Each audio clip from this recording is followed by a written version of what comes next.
loi te ho tunin ni ko hen nang ho di gel nen thu sim nom ta khani ka hin la in ichi a film min hi where the tracks end akitian sangni la somni le thuma release an ki bol pancha hi en azona chan an ngai la chen na hli jong so ding ki pa jong na ki pa ding na hin ho cham kim jing ding hi en ichi ji chun thu sim hi azona chan an ngai yo hi tin share jong in a bol son ding ubin ka hin te movie ki pa na hen taw neu cha khana train a ki pa do pe ni ahung ki mo en hi cha chen no me chapang khat nen adel tho in alang khana ui cha jong chun adelin a hi nu me nu jong chan adel delin a hin la adel patapon alang khana ui cha jong chun a thei to min adelin adel patapon a hi ichina me nu chen ipitinga train cha adel ham train sunga hen pasal chapang khana omin ichipa min hi kala hen kal jong chun glass a kon chun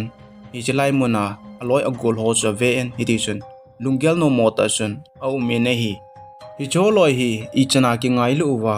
kal chun aloi gol ho ipitinga ada thla jingham I het na ding wen tu sim hi azona chan ananga yo hite hi chen sin ong ki khelen a movie min hi ahung ki mu se ne hi kala pa hi train line na tong mi cha hi in ana to na mona hi a in ko chawa family wa hi den jeng ji cha hi win chule thlagup zo se le hen mun chum chu ma hi tai ki chon le le ji chu a hi win a hi hiti hi je chan kal jong school kai thelo chun anu la pa apa chi chi na ana to na mun na chun an le le ji in hiti chun hi chilai taung mun hi ahung thlung ta wi ne hi hi chilai mun ahung thlun zo wa hen kal jong chun loi le gol a hin ki simin hi chi loi le gola a hin nei na me nu min hi valeria a hen pasal khat pa asang zo pa min hi chiku a hen anim zo pa hi to pi a hen ama ho thumi to ahung ki vo min ahung ki he ne hi ni khat hi ama ho zong mun khat a china wa hen aloi ho chun kal ko ma chun kaloi phatau ne hi vet sa na tes khat hina bol nga ye tin a sei pi win hi ti chun a chi chi win a hele vadung mun khat hi aka phata win hichlai mun chun mithi sa khat hi aka mudo ta win a hi hi chi amu phan wa chun aloi hon jong kal ko ma chun loi bata ni ale hi cha mithi pa go khoyin tin na sol ta win a hele ka jong cha che che en mol khat hi ki choin hi ti chun aka sun ta na hele aloi ho chun su cha de ti win a peng win azam ta win ni ta aloi ho pe no azam phan wa chun kalin jong hi cholo je ipi ki cha pi wa ti na khele le na hele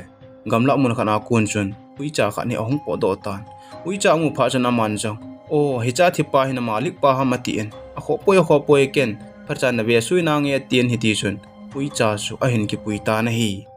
alang khan aloi thum ho chun a teacher nu hi aga ki pui win a teacher nu ong ete hle jing tan kal jong che chun ahung po do tan a teacher nu chun a student thum ho ju to kal chu police station in a puin hi ti chan police station in mi thi a dan thu chu report aga peta win a hi cha chun kal jong a chi in a hele a teacher nu buri nu chun kal amu pha na chun boy nangin class ja na sim he tam tin adong in a hele kal chun lekha ka sim lo he tin hin se ta na hele buri nu chun boy chapang de nga lekha sim hi tu pi cholem ipidinga lekha na sim lo hama tin hi ti chun kal te en lang anu la pa ko ma chi de tin kal nung chu zui ta na hi ama ni zonga chi chi honin a hele kalte en hi station pang ane hi en kal apa chen station mana na ato ji hi ji chen hi chalai mana den ji aji acha te to ji che hin iti chen teacher nu jong kal anu le pa jo to ong ki mo to hanin kal apa ko ma chen ibidinga kal hi school na kai sa on lo ham tien adong ta na hi le kal apa chen a hi na ye kachapa hi lekha ki sim sa lang thil khat be ki sa le kalung tup khat na hin a hin la tu a kana to na hi thlagup zo se le ka ki chon le ji na hi school ka kai sa lo hi 18 a sei ta na hi le teacher nu chon kala pa ko ma chon a hi boye tu ana gel chu na gel khel he thlagup gup mun tin jong le chon na sung chu na cha pa school kai sa le chon I chan ham a he ding maya khang to lo ding he tien a sei ta na hi le hi chipe don ta jon kalen school ka kai lo de ke wang school ka kai nom he tua hi ki chip pi ding ui cha jong ka nei ta ye tin a hin sei ta na hi le apa jon tua na nu jong dam mo a ui cha to ipitin ke wa na ki sin ding ham nagala na jong ka koi le ki tan tin a sol ta na hi le kal jong chu lungel anu mo hle jingin hi chipe na jon teacher nu chon ai po ye ui cha chu ki koi in lang jinga konin school hungin nel cha thil zo se ken bui pinang ka te chule ui chan ki puin lang skula ui cha tona ki chep ding lekha jong na sim ding he tien asei tan hi le Kalin zong hi che teacher nu in ahin se aza phana chun atha nomin skula chia uicha to ki chip ding lekha sim ding chu atha anom ta na hi jingni kho hi ahong hi tan kal zong chu school in a che tan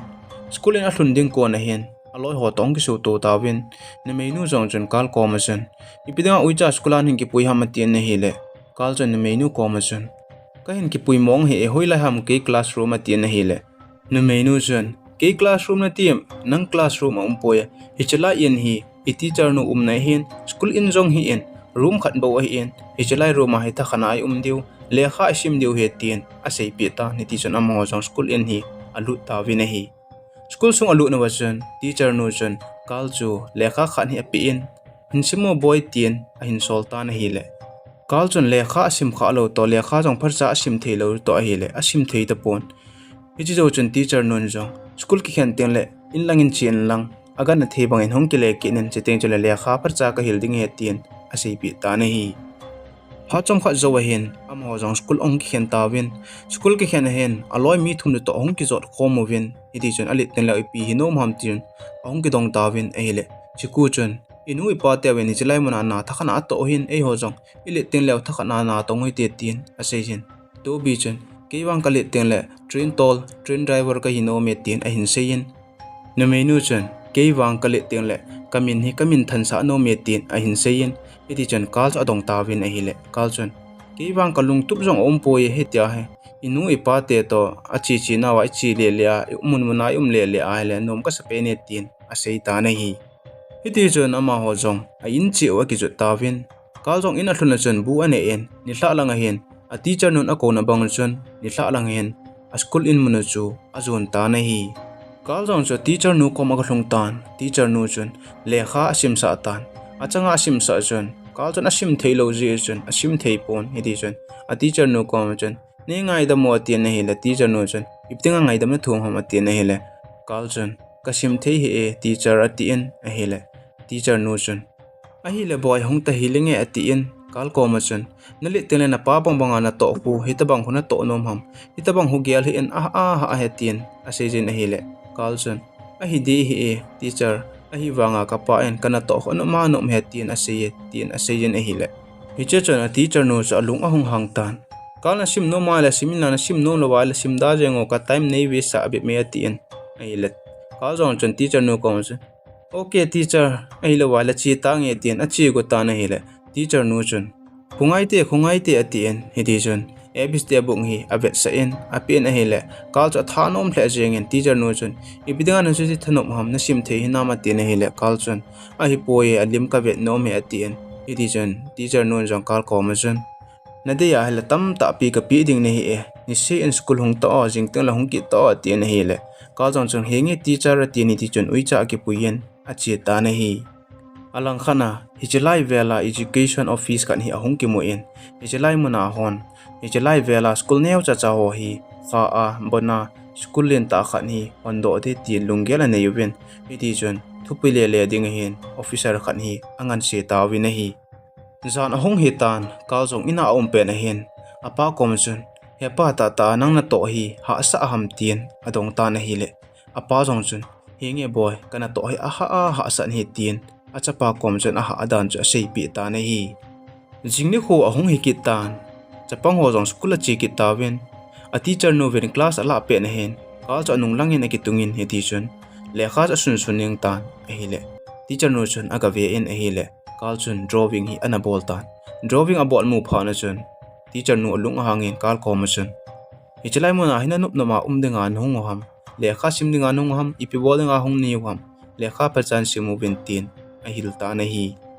hichi jo chana teacher no win student ho ko ma chun habde ki tel assignment khat che nang ki choi deu nang ki bol deu hi hi cha ju khaw hu ai lo le peng pelep ai lo le thau si ti ho he a sei pi in ai le student ho jong chun hi ngi ati win iti chu le kha simu win amo jong school hi a khen ki ta wi ne hi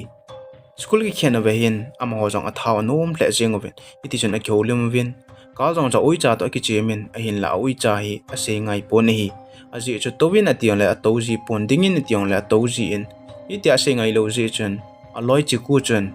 kal ko ma chun uicha dinga master na hi lo he hichi na na se angai ji lo he nang sanga ke zo master zo ka he atien asejin ahile kalin chiku koma chun ipi tuiban zap thelo atien ahile chiku chun kal koma chun ka zap thenge hedam tui zap ka thema ka them hetien asejin ahile kal chun na zap thia hele ke nei te hlaen ke nei zo aila master ni jeng de atien hiti chun ama ni zo tui zap ki te di ati hantan ichelai vela badung tui ki venia cha chun ki zap te di ati hantan hi hiti chun ama ni zo ahung ki zap te hantan a ki zap te pe hona chun chiku chun chiting a bolin tui sunga chun kala keng cha tu en akai tan hi le kal cho hung nop tan kala nop pha chun chiku koma chun chiting na bola na ha chu hat ni ki sa am tin a seitan hiti chun aman zo a khu chu tui sung chun aga koilu ta na hi le chepe ton ta chun nga ta bang bang khat ni newa new khat na khu chun ahung tan a hin la ama chun i ya gel lo chun a hin da la ta na hi aman zong tuka ki chen ka chun a ui cha chun atuka cha penin in langa chun a zam tan anung nung chun kalin zong a delin iti chun a in chan cha del thong phana chun anu en hi che mu phana chun a cha pa ko ma chun ipi na bol ham kala tin hi le kal chun anu ko ma chun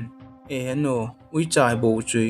ama en a het lo je na hi chu a hin cha ya hong za mai bo we tin a sei ta na hi hiti chun phana che che en ni si a chun kal chu school agi khen zo se ni hla lang se cheng chule a teacher nu ko ma lekha sima chi ji chu aman jong a ki to pi in hi cha kon chun lekha sim dan nong ahung thim tan masanga sang chun van hi ahung hi tan hi cha chun a teacher nu jong chun kal chu akine pi le jing tan athanu pi le jing ni hi alang khana officer pa school ne cha ho bondinga thu ka pi le pa chu school ne cha mo a chun a chi in a bon diu wa chun aga seitan hi le hitia ga sei chu hi chi school nei ho chu ana lung hang ta win ama ho chun chapang Migenthei ta school kai zo lo ho hi i then tiu ham tin a hin pho ta win hi le ama jong cha ke phalam be se jeng hi ti chen ahong po da in mundanga chi ki ding chu angap cha ta pu na hi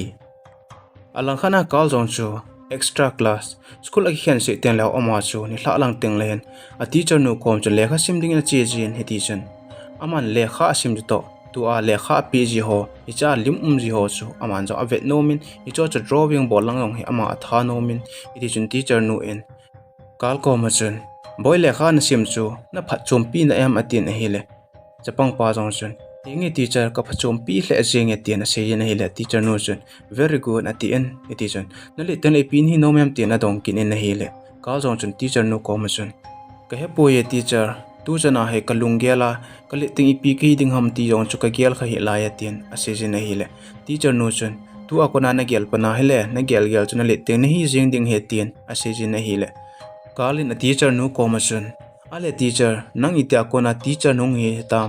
teacher hi I chan hi ding ham I chan pan ding ham tin adong ta na hi le teacher nu chun kal ko ma chun a hi po ye boy tu a he commit na hi en commit nan hi chom khat zo ten le khu jong ka hin mu ki chang lo ding hi tan ka hin mu thelawa ka hin sim thelo ten le nang ho jong ka hil thelo diu ne hi ta ye tin a se jin na hi le kale na teacher nu ko ma chun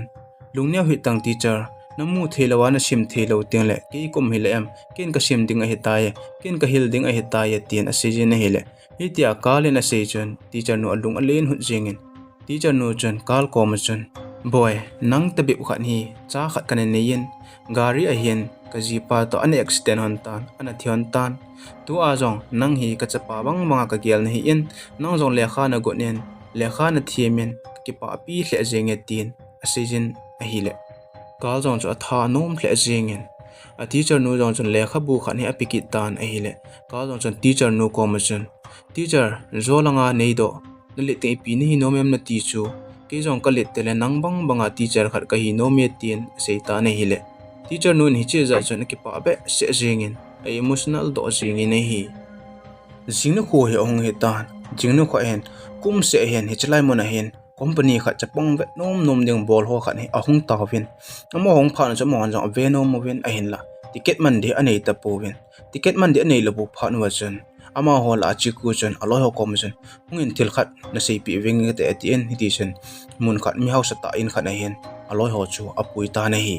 hichlai mon hi chi ku in ko ten na ato na munu che hen ama ho jong hichlai mon a hlun pha nu chun hichlai in sunga ne ding henang thil zo se chu ago gu win a hi le hi ta gu pe no chun ahum mu do ta wen amu do pha nu chun ama ho ja aka na thei bang hichlai mon a kon chun ahung jam do ta win hi chiku in aloi ho kom chun hi cho loi ko ma chu thil ki thum long la I pi lo tiu aki gu tho chu anawa ajeng ya phajo etien ase jin na hi le kalen hi chi chuku in ase chu pha asapon thil agu chu phamo aki sahle ajeng in hi jingna ko hi ahong hi ke tan jingka a hen ka jong chu anu chon tu ni hi assignment a pi diu ni ko hi lo ham tien ase jin hi le ka jong chon hi nge hi chu ban a hen nu ati ani ti chon akan na the bangin skula ding hin ki gongin achi pe ta na hi Kalin zong pha ni chan chu tuni ni khwa assignment thil a choi diu chu ana hai mil ji chon ama zong chon kamang hil de la ta ho ati ani ti chon lampi pangla a tho si ham ai lo la peng pule an ti ho chu mat ding he ti en ga ni ngo chu mat de ti ta na hi le aman thei mong mong tapon hi ti ama thei lo pha na chon bong ko ma chi en bong chunga tho si chu ji ho ko ma chon botol khat a do pi en lung se te en ichilai sungen hung leng lu ta bungo tin a hin la khat cha hung leng lu tapon itia hung len lut lo amat lo phana jon agel gelin a hile khatwina badunga nga ta bang amu chu a hin gel do in iti chana kana the bang na chen hi chu aga manin school lang hi azon ta na hi ama zonga che chen a hile hetman lo ka hin school in he ka hlung tan school a hluna hen aloi ho na kim se jengwin a hin la chiku cha na hung tapon iti chon aman jong a thilmat chu a teacher nu cha ve se in a pita na hi a teacher nun jong a thilmat ho chu a ve in he ti chon a thilmat ho chu hil chitna hi anein class alawin chomlo ka hen school hi ahong ki khen ki tawin hi school ki khen a hen kala to bi chu aki hlon hanin amane za ki hulim hanin zan hi a ve ding hung ho chu hi choch i vet nom win a hin la sumla inei powin hi jong le kin ka sum khol ho ku ve ingating in la ingating i bon chawa i vet deu he tin a season iti chon ama jong in ki le en in an hluna hen asum khol na chu ahongin ave ta na hi hi dia sum ave pe na chon apam na jon anu le pa khulim hanin a hanin apa jon anu ko ma jon a hi poe kana to na jong khu zo ten le to na ti lo ding he tai hi chu lo ten le hoilang na ki tonga sum ki holding he tam hi chi tong ding khu machine a tan hi chi machine cho in pulu nuwa ko na machine in bo to ding he tai tien a sei ta na hi le anu jon ajipa ko ma jon hi chi lai cha khana chu na to na ti sumna lo thia ni le cha ki chawa hi tia hi ki wa mai mai hen hi chu da hen lang hele hoilaya sumna la a ipiti ki wa deu he tam tin chok hla jengin a sei na hi le ajipa chon all sin ai lo le icha pa hon aza ading hi e ama ho Migenthei na het sa loading le kha pa cha simin tin ong le ten le la to na hin nei ding yo ten le e hin wa hon ding hi ta ye tin a seitan Migenthei non chu a het sa nom pu na hi a hin la kalwang chon anu le pa ki ho na chu ana za in apa in hi ta sei chu kalong chu alungel anu mo hle jengin kalong chon agelin hi le kanu la ka pa hin Migenthei ta i wa hon dan o ati ni ti chon a hla a si jengin aloi agol ho to hi chelanga avet no mo ve na dinga sum a khol ho la do ho jong chu aman jong hi chelanga chu pai ta lo chun anu le pa pi ding he ti tan hi ti chun anu le pa I mut pe aman jong apa ko ma chun sumo jo koin hi chelai la chun letter khan long ha ji in apa ko ma chun a koi thai ni hi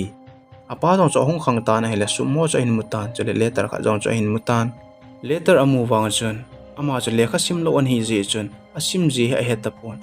jingnu kho hen na tongin a chi ki tan ana to na mon chun hi che letter che ki choyen aloi kha cha sim sa tan a hi le aloi pa na hin sim na chun he pa nang ka hero ne hi e Migenthei na ka he theme tin ane ki jin hi che hin sim do pha na chun ka la pa jong cho a tha no min ami hli jong a pot jing in hi alang khana kal jong aloi ho ko ma chun hi jelai man ai chi na deu sum chu ka nei zo ta poye ne ngai da mo win tin a seitan hi che pe ton ta chun chi ku chun jelai man a chi na deu ticket chu anala a hitan a hin join aloi ho hong pe ta na hele amo za tha no ve ni ti chun za na hin amo jong hi jelai mun chu a chi ta vi na hi hi jelai man a chi thi naw chu ticket na hin hi chi ticket chu suma ki cho hin sum chu chi ku chun mi hau so ho ina aga gu hin hi cha agu a kona sa na ho lo hi in hi ti chun amo jong a chi vin a hi le jelai mun chun sapai ho jong hin a hin he ta vin hi ti chun chi ku cha delvin adel pha pha chun wo kitin abo vin chi ku chu zel inin a koi ta vi na hi alang khana hi jelai vela ho chun chi ku chu Migenthei ta a hi chu a hi avin hi ti chun a teacher nu kom jan aga sei ta vin hi cho chun a sei na wa chun chi ku chu Migenthei ta hin Migenthei ho hi agu cha ji ve tin a sei ju vin na hi alang khana aloi ho jong chun ina kon chun anga yu vin a ve vin pun a thei hle jingu vin na hi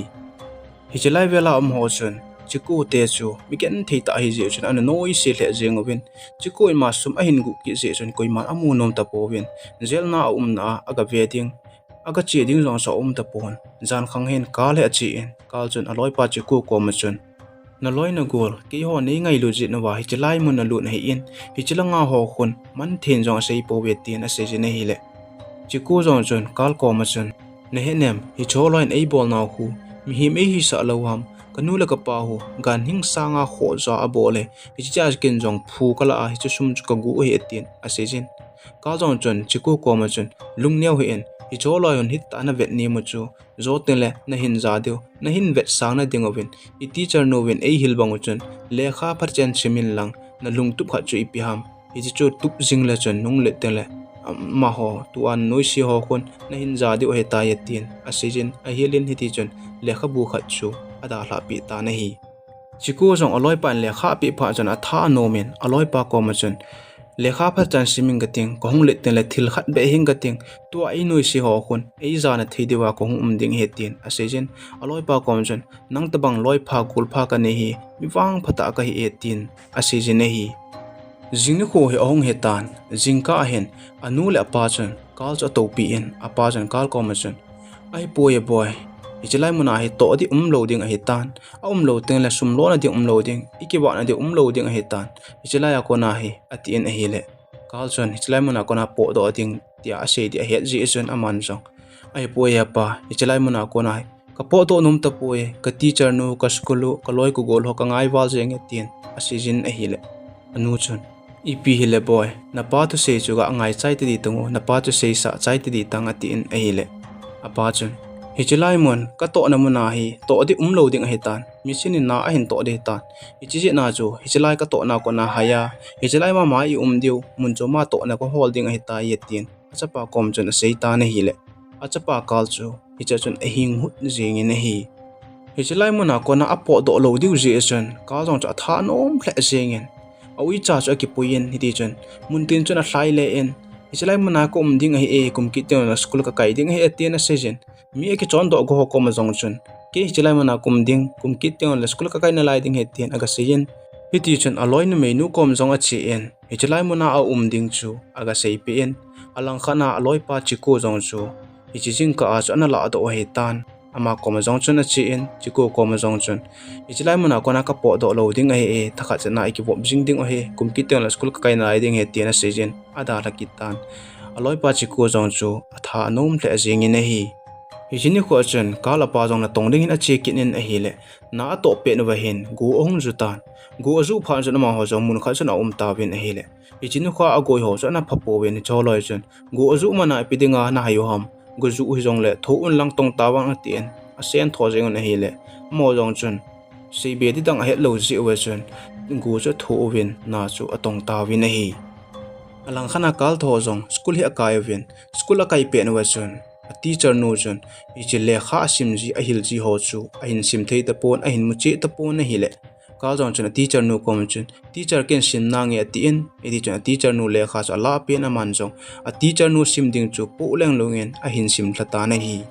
hichi pe don ta chen kal anu chen wai phoin ke khuin edi chen achapa kal chu ahung ko ta na hi aji chu kal apa tho mi izan hamin gu athu phuma na ato chu ki hla hetia chu na tong mi izan ham chu ana thiu hin athila chu kal apa dong chu ana zau hin iti chun mi tam ta pi cha ki zo na win kal apa tho hichlai muna na tong athi ho chu aga ve ta wi na hi hichlai muna chun mi tam ta pi mi pa he thina ana to win kal le anu jong chu alungel hen nom pon hlahon asile jeng honin hiti chuna ma hon jong hichlai muna thi se chu buido na ani pai ta wi na hi alang khana officer pan jong hichlai vela school neu cha ho abon diwa file ala ho chu officer na ga submit tan aman jong aveven a hile kal akai na school in jong chu ana jaw tan ichi pha na chuna ma jong alungel anu mo en asar pau ko ma chun sir pitinga hichlai school chapang hlom cha kai ho kong kho na hai sa go no ham a hi puye hai sa hi win tin seitan a hile asar pau chun hichlai vela school neu cha zo se hi hai sa ding bonding school len ta phuding he tin ama so hung nom ta pon ita no lo pha chana ma jong gari a hin ki manin ahung jam do ta na hi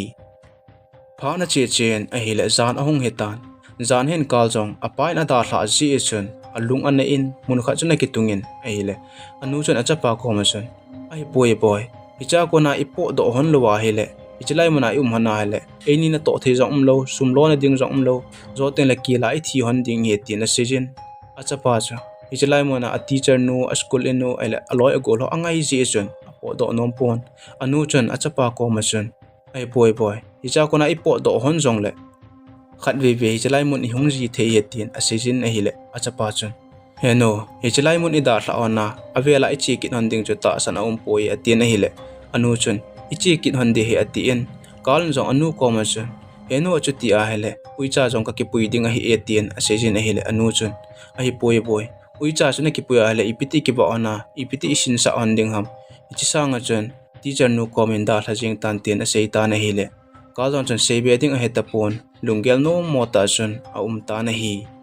jingni ho hi ahong hetan kale anu jong chu ichlai mun da hla mun choma che di ahong hon tan hi ti chun train station langa zone hanen aloi golol ta ki muto in aloi ho chun kal ko ma chun teacher nu in a kowe gi phat to na pi go na matien a hile ama jong cha chi go tan anu kom chun ga sein a hile anu chun wa to boy atien hi ti chun ama jong a teacher nu kom chu aga te loi chelin a hile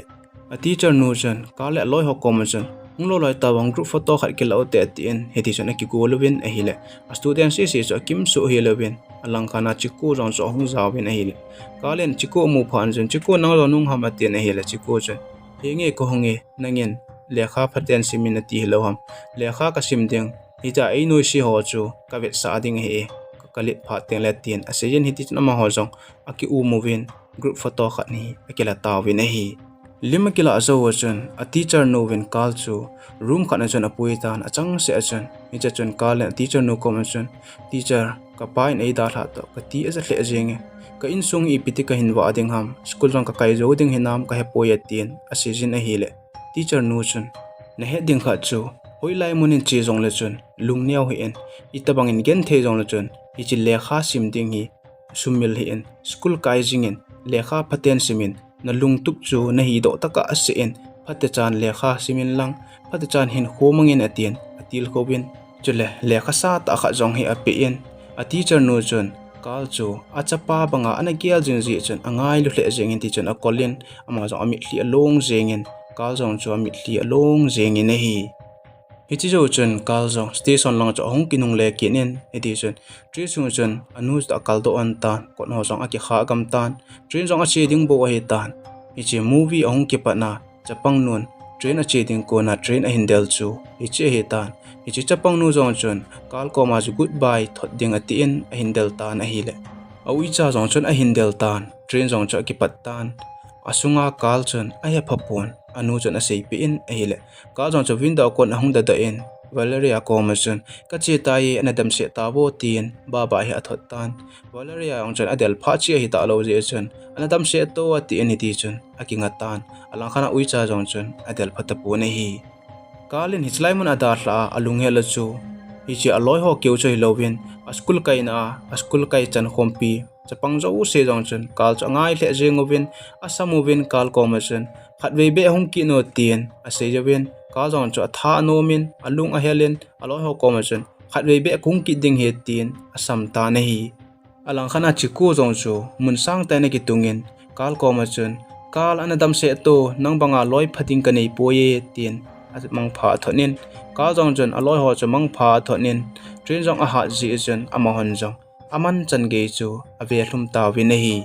alang khana aui cha jong jon angai wal jeng je jon adel del jingen ahin la adel phamong mong tapon iti jon thlaset ta jon ave mang ke ta na hi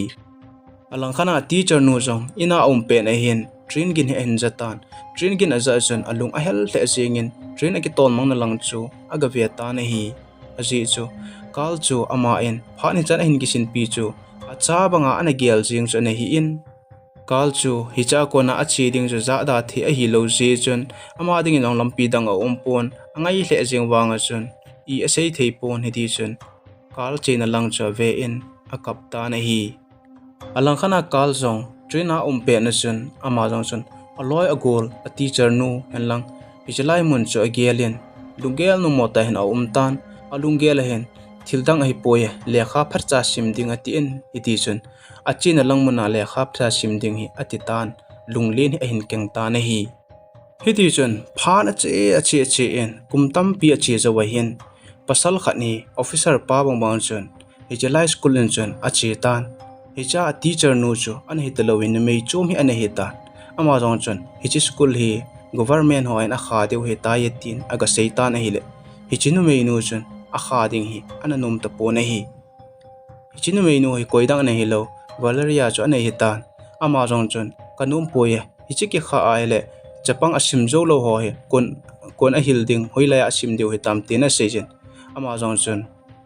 naneu la ya chu kal ne hem tien adong tan ahile valeria chun ka het nge he dingam hoya ma he tam atien ahile ama jong chun ke hi e ahin te tan ahile ida ke hin ti phana chun ania wa ada la kona ki muto khalo hi ta hon ji e chun alung han hel le jeng ki kol to han ti chun kap leu jeng honi na hi kalin zong hijlai mun ada la zo chun a teacher nu in ana seipi ana hil no ho chu ama en a pai pon hi ti chun gun chu ta chun le kha na simin a hi le a zon a hen hi chi service mu na the hi chi government school a job khan ha hin mu tan hi chi hin mu chun hi chi lang he vel chi nom lo che he tan alung hel ji chun an chi nom pon a hin la hi chi ana to na mana ko na a chi lo ji om lo ji a chu hi chi ni khwa sa na chi hi in hi ti chun valeria to kholim lim honen ka jong chun valeria commission aloi dang ho thu chu adong ta na hi le valeria jong chun aneu la ya train driver an hi nom pa to bi chu ama jong chu train driver an hi tan alang khana chi ko jong chu mi hau sa ta a hi tan again thi a hau awai ho a ki thu pi je ti na sejen chule ama hen hichlai mana a teacher nu pan mun a hial dan na sehin chule a teacher nu chu leise na abe hi dan chu a sei ta na hi le hichi a hin se chun a teacher nu aneu la ya an hil nu a lo a hi dan chu a hin he chit phana chun ama zo alung an be se jengin ami thlia pot jengin hi valeria in kal ko ma chun hi chan hin sim do hi chan hin bol do hi ki pa pin hle jeng etin asijin a hi le kalin ai poye tu akan to na hi aide ka ti a hi ta ye hi chi sanga hi nang banga teacher nun acp banga teacher nu banga chu local teacher apana itia he Migenthei ha sa ho hilding hi ka tha no metin asijin a hi le valeria en hi jo zolanga na se chula school neu cha chaw abon deu he tai na ti hilo atin hi le kalchan ka he poye hi chu abon deu ha abon lo deu ham hi chi wang chu ka he chen poye tin a seyin chule a ui cha thu cha ga adongin a hi le valeria chan no ui cha chu athi tai tin a sei pe en valeria en I teacher no thim sanga chun nang ahung ki dingin nagialin chi chun give khan hen na koi pen a hin la nang nong tapon amal abetan ati en ni chun insungin alu na nen box khat hi give ana koi pi pa su apita na hi a teacher no win give a pi dinga ana koi pi valeria na pi chun a teacher no na pi bang bangin aman jong akila in asung cha hongin aven a hi le lekha tam ta pi hi anom ta ichi amu pha na chun ami thli along jengin chom kha jo chun aman jong pa cha choyen hi ti chun apa ki voina hla na chun achi ta na hi kala lit nunga hin amin hi go ene ki sa in hi go ki sa na ji hi aneu la ya athil to han lang thil jo si a hai mil na thei dinga chu amin aki khial hi in iti chun ama jong hi chalai mun chun apan sa denin iti chun chapang again thei le khasim jo lo ho chu phat chan le kha hi ahil ta na hi go in jong aneu la ya a teacher nun an hil no le ama jong alit nung teng le a teacher nu banga ama jong teacher khat hung hi ding ti ana lung tup chu tu ne hen amul so tan ama jong a teacher nu in ama an hil namuna chun ama jong teacher in apangin hi ti chun ki pa ta chun a teacher nu in a hil bang chun Migenthei ta ho chapang ho chu a hin hil ta na hi cha hen a movie jong a ki sai tai loite ho tu ni tu simu chu ipiti na gelam na ngai nom hem na lungel ko menan hin seiding in kain te me thusim azona chan en ngai do sin bon chaw chun ki pa thu kan seyen video tha ong ki taka sin ananga jingoi te